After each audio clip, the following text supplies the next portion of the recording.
Hello friends, elevator চ্যানেলে আমি তোমাদেরকে ওয়েলকাম জানাচ্ছি। আজকে আমরা একটু অন্য ধরনের আলোচনা নিয়ে এসেছি। যেহেতু আমাদের ইনস্টিটিউটে আমরা ম্যাকআউট ইউনিভার্সিটি স্টুডেন্টদের পড়াই, বিভিন্ন টেকনিক্যাল ম্যানেজমেন্ট কোর্সও আমরা পড়াই, টিউশন ক্লাস যেটা করানো হয়। তো এখন ব্যাপারটা হচ্ছে, এই আমাদের রাজ্যে এই ম্যাকআউট ইউনিভার্সিটি কিন্তু একমাত্র খুব রিনাউন্ড ইউনিভার্সিটি, প্রযুক্তি বিশ্ববিদ্যালয় হিসেবে টেকনোলজি অ্যান্ড ম্যানেজমেন্টের যে ইউনিভার্সিটি ওয়েস্ট বেঙ্গলে, এটা 1 নম্বরে। এবং এই ইউনিভার্সিটি থেকে পাস আউট হওয়ার পরে বিভিন্ন স্টুডেন্ট কিন্তু বিভিন্ন এমএনসিতে কিন্তু তারা প্রতিষ্ঠিত। এখন ব্যাপারটা হচ্ছে যে আমাদের মানে পড়াতে গিয়ে যেটা আমরা দেখতে পাচ্ছি যে আজ থেকে 10 বছর আগে ম্যাকআউট ইউনিভার্সিটিতে যে স্টুডেন্টরা আসতো, যে কোয়ালিটি স্টুডেন্টরা আসতো, এবং বর্তমানে 2024-এ দাঁড়িয়ে এখন যে স্টুডেন্ট অ্যাডমিশান নিচ্ছে, যে কোয়ালিটি স্টুডেন্টরা অ্যাডমিশান নিচ্ছে, কিছু স্টুডেন্ট অবশ্যই ভালো মেরিটোরিয়াস, সেটা আছেই। তো এই স্টুডেন্টের তফাৎটা কিরকম, এটা নিয়ে আমরা আজকে আলোচনা করব। মিস্টার সৌভিক দত্ত উপস্থিত আছেন। দীর্ঘ আপনি 18 বছর হয়ে গেল পড়াচ্ছেন। 18 বছর না হলেও প্রায় 17 বছর তো 17 বছর হয়ে গেল। হ্যাঁ। তো স্টুডেন্টের কি তফাৎ বুঝতে পারছেন যে ওল্ড যে ম্যাকআউট ইউনিভার্সিটিতে যখন ওল্ড ডাব্লিউবিউটি ছিল, আর এখন বর্তমানে যে স্টুডেন্টরা আসছে? দেখুন, আমি তো 2007 থেকে পড়াচ্ছি। আমাদের সময় যারা 2009-10-এ ডাব্লিউডি স্টুডেন্ট যারা আমাদের কাছে পড়তো, যারা পুরনো, তাদের ডেডিকেশন অনেক ছিল।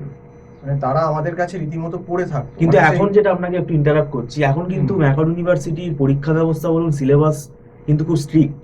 মানে ঠিকভাবে পড়াশোনা না করে পড়লে কিন্তু সাপ্লি পেয়ে যায়। ওই জন্যই তো সাপ্লি হচ্ছে। আগে যে স্টুডেন্ট যারা আমাদের ওল্ড স্টুডেন্টরা পড়তো, যারা 9, 10, 11, 12-তে পড়েছে আমাদের কাছে, 2009 সাল, 10, 11, 12, তাদের কিন্তু মেন্টালিটিটা একদম ডিফারেন্ট ছিল। ম্যাক্সিমাম স্টুডেন্টই কিন্তু যেমন সেই বলে না যে গুরুর কাছে গিয়ে শিক্ষা লাভ করা, আমাদের কাছে দিনের পর দিন পড়ে থাকতো। রাত্রি 7টার সময় আসে, রাত্রি 10টা স্যার বুঝছেন, স্ট্যাট বুঝছে, ইকোনমিক্স বুঝছে, অ্যাকাউন্ট বুঝছে, যেগুলো এখন তো অফলাইন টিউশন হতো। এবং তখন কিন্তু দেখবে যে ম্যাক্সিমাম স্টুডেন্টের, ম্যাক্সিমাম কলেজ, বড় বড় college, Bhavans, heritage, IM, techno, সমস্ত কলেজ আমরা পড়াতাম। মানে তাদের অন্তত 40%, 30-40% স্টুডেন্ট কিন্তু টিউশন নিত। একটা মুষ্টিমেয় সংখ্যক স্টুডেন্ট কিন্তু ম্যানেজমেন্টের টিউশন নিত। এবং শুধু ম্যানেজমেন্ট কেন, বিসিএমসির অনেক ক্ষেত্রেই টিউশন নিত। তো তাদের মধ্যে একটা মানে শেখার আগ্রহ ছিল। এবং তখন কিন্তু যেহেতু বামফ্রন্ট সময়, মানে 11-12-তে যখন আমি বলি, তখনও তৃণমূল আসেনি। 9, 10, 11-এ যখন বামফ্রন্টের আমল ছিল, তৃণমূল তো এলোই বোধ হয় 13 না কত এরকম হবে, 11 সালে এলো। তো 9-10-ও যখন ছিল, তখনও প্রশ্নের মান কিন্তু অত্যন্ত স্ট্যান্ডার্ড ছিল।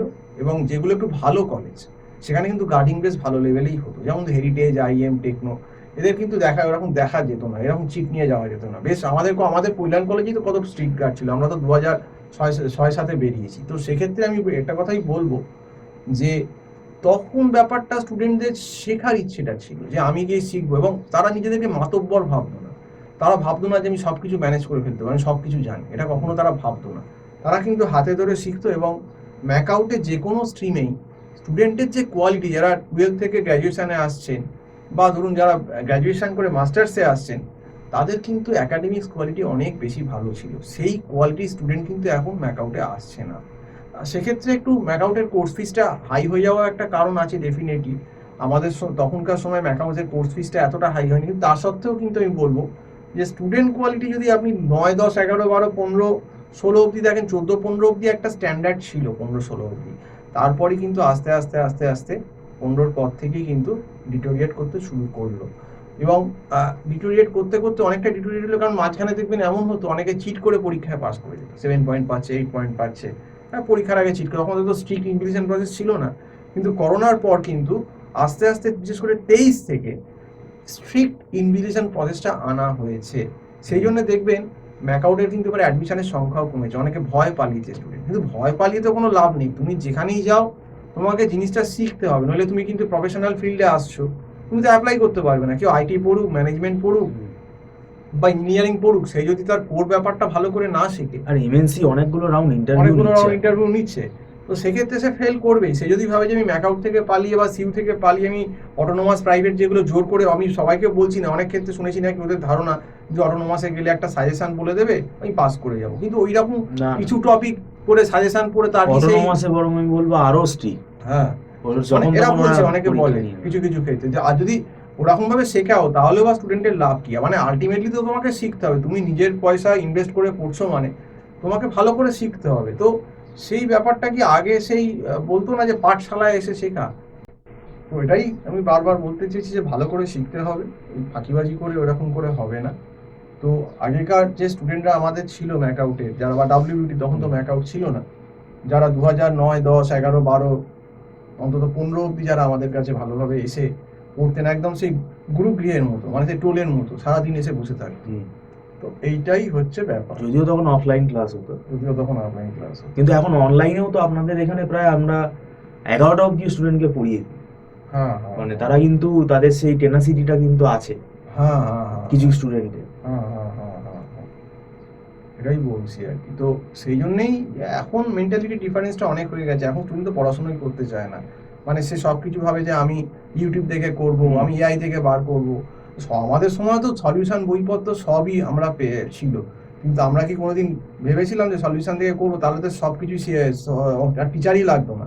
তো সেই ব্যাপারটাই হয়ে গেছে। আর সবাইকার তো দেখুন সেই রকম ব্রিলিয়ান্ট লেভেলের ব্রেন নয় যে সে দেখেই সব কিছু, হয়তো 10 জনের ভেতর 1-2জন স্টুডেন্ট সে হয়তো কোনোভাবে দেখে ম্যানেজ করতে পারে ইউটিউব বা এআই থেকে, কিন্তু সবাই তো পারবে না। তো এটাও একটা ফ্যাক্টর। তো একটা মানে অনেক ডিফারেন্স, মানে আগেকার স্টুডেন্টরা কি শিখতে চাইতেন আমাদের থেকে, যে স্যারের থেকে নিই আমরা জানি, আমরা কিছু জানি না। আর এখন স্টুডেন্টরা হচ্ছে অতি চালাক, কিন্তু ব্যাপারটা হচ্ছে যে বললাম অতি চালাক হতে গিয়ে নিজেরাই ফাঁকি দেয়। হয়তো 1-2জন 10 জনের ভেতর খুব মেরে কেটে 2-3জন হয়তো ম্যানেজ করতে পারে, কিন্তু দেখবেন 7জনই কিন্তু ম্যানেজ করতে পারবে না, তার কিন্তু নলেজের অনেক গ্যাপ থেকে Gap. যাবে। তো এটাই আলোচনা করার ছিল। যাই হোক, আজকে এই অবধি বলে ভিডিওটা শেষ করছি। নমস্কার।